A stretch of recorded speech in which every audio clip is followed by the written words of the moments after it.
लूट खसोट के बड़े सेंटर के तौर पर बदनाम शिया और सुन्नी सेंट्रल वक्फ बोर्ड में मेंबर और चेयरमैन बनने की प्रक्रिया में पर्दे के पीछे बड़ा खेल होने और गड़बड़ झाला किए जाने का मामला सामने आया है।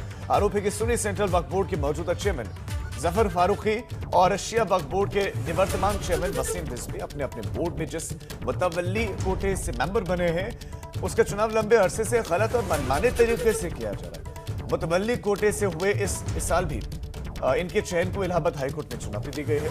मामला अब अदालत के पाले में है, लेकिन ये जरूर कहा जा सकता है कि दोनों की कुर्सियां अब कानूनी दांव पेच में फंसते नजर आ रहे हैं। जफर फारूकी और वसीम रिजवी दोनों पर पिछले लंबे समय से भ्रष्टाचार और लूट खसोट के गंभीर आरोप लगते आ रहे हैं, लेकिन पहली बार इनकी कुर्सी को सीधे तौर पर अब चुनौती दी गई है।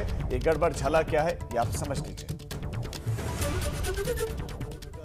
सेंट्रल वक्फ बोर्ड है उसका जो इलेक्शन हुआ था अभी मार्च में, उसको जो यहाँ चैलेंज किया गया उसमें 2-3 ग्राउंड्स थी। पहली ग्राउंड से ये थी कि जो मुतवल्ली कोटे से जो चुन करके जो लोग आए और वो वक्फ जो थे वो 1 लाख से ऊपर वाले आमदनी से ऊपर वाले जो वक्फ होते उन्हीं के मुतवल्ली चुन के आते, तो उसका ऑडिट ईयरली होना चाहिए as per the Waqf act. वो ऑडिट हुआ ही नहीं कि पिछले 1 दहाई से ज़्यादा पीरियड से।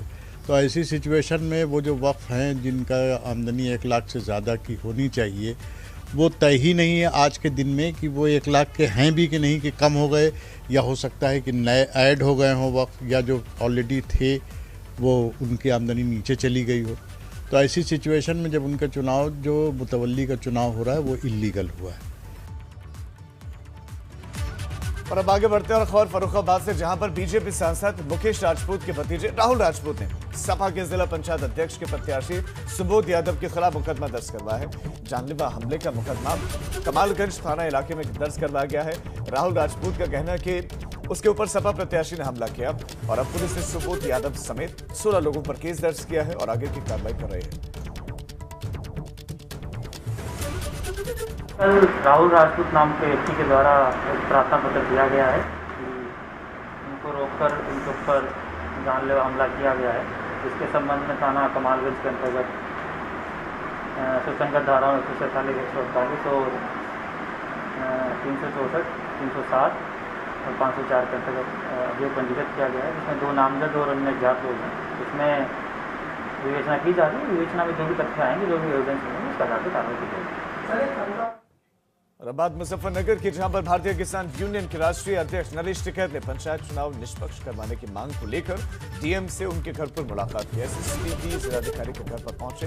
मुलाकात के बाद नरेश टिकैत ने कहा कि प्रशासन की तरफ से उन्हें निष्पक्ष चुनाव होने का आश्वासन मिला है। आपको बता दें कि यहाँ पर आरएलडी, सपा, भारतीय किसान यूनियन और आजाद समाज पार्टी का एक संयुक्त प्रत्याशी है जो कि बीजेपी प्रत्याशी को टक्कर दे रहा है।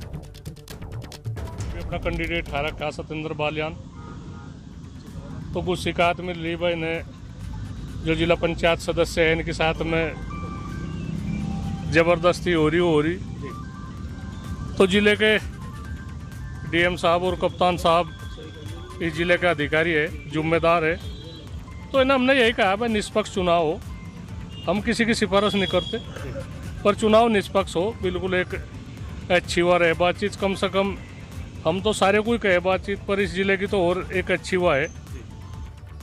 3 जुलाई को पंचायत अध्यक्ष चुनाव की वोटिंग से पहले चंदौली में समाजवादी पार्टी को डर सताने लगा है कि जिला पंचायत अध्यक्ष चुनाव में बीजेपी की रणनीति के सामने कहीं सपा के समीकरण फेल ना हो जाएं। इसीलिए चंदौली में सपा जिला अध्यक्ष की अगुवाई में एक बैठक हुई और बैठक में जिले के पदाधिकारियों ने हिस्सा लिया। कार्यकर्ताओं से बड़ी संख्या में मौजूद रहने के निर्देश दिए गए हैं। सपा को यह भी डर है कि कहीं ऐन चुनाव के वक्त भीतरघात सपा की हार की वजह न बन जाए, जैसा कि बाकी सीट्स पर हुआ। खबर अब अमेठी से, जहां पर दबंगों के हौसले बुलंद हैं। अमेठी में जमीनी रंजिश में दबंग युवक ने कुल्हाड़ी से घर का दरवाजा तोड़ दिया। उसके बाद फिल्मी अंदाज में गाड़ी पर रस्सी बांधी और रस्सी से बांधकर गौशाला के टीन शेड को भी गिरा दिया। पूरी घटना का वीडियो सोशल मीडिया पर वायरल है। मामले की शिकायत पीड़ित ने पुलिस में की है और शिकायत मिलने के बाद स्थानीय पुलिस अब कार्रवाई में जुटी है। जामो थाना इलाके के फूलपुर भोए गांव का ये मामला है। ये तस्वीरें हैं। दबंग आता है, दरवाजा तोड़ता है, कुल्हाड़ी से काटकर दरवाजे को तोड़ा जाता है, उसके बाद रस्सी से बांधा जाता है टिन शेड को, फिर उसके बाद टिन शेड को गिरा दिया जाता है। हाँ हाँ अब बड़ी खबर आगरा से, जहां पर शहीद की पत्नी ममता रावत धरने पर बैठ गई हैं और शहीद के परिवार के लिए की गई घोषणा पूरी नहीं करने का उन्होंने आरोप लगाया कि जो भी घोषणाएं की गई वो पूरी नहीं की गई।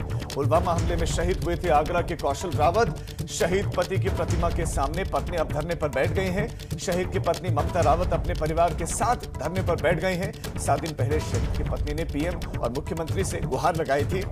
आगरा के थाना ताजगंज इलाके के कहरही ग्राम में शहीद की प्रतिमा लगाई गई, लेकिन सिर्फ प्रतिमा लगाई गई, शहीद की पत्नी धरने पर बैठ गए। आप अंदाजा लगाइए कि जिसने देश के लिए कुर्बानी दे दी, जो देश के लिए न्यौछावर हो गया, उसने एक पल ये नहीं सोचा कि वो देश के लिए कुर्बान हो रहा है। जब वो कुर्बान हो गए तो उनके परिवार के साथ क्या हो रहा है, ये सवाल है। एक शहीद की पत्नी का धरने पर बैठ जाना, हाथ में अपने शहीद पति की तस्वीर लिए हुए, ये कितनी चिंता वाली बात है। और शर्म से सर झुक जाता है जब इस तरह से पीड़ित परिवार को, इस एक परिवार को जिन्होंने इतनी बड़ी कुर्बानी दी हो, उनके परिवार के उस सदस्य की प्रतिमा लगाई गई हो, प्रतिमा बनाई गई हो, लेकिन परिवार को धरने पर बैठना पड़ जाए। इससे ज्यादा शर्मनाक और कुछ नहीं। ये प्रशासन की जिम्मेदारी है कि तत्काल शहीद के परिवार से बातचीत करनी चाहिए, उनकी जो मांगे हैं उन पर बात होनी चाहिए।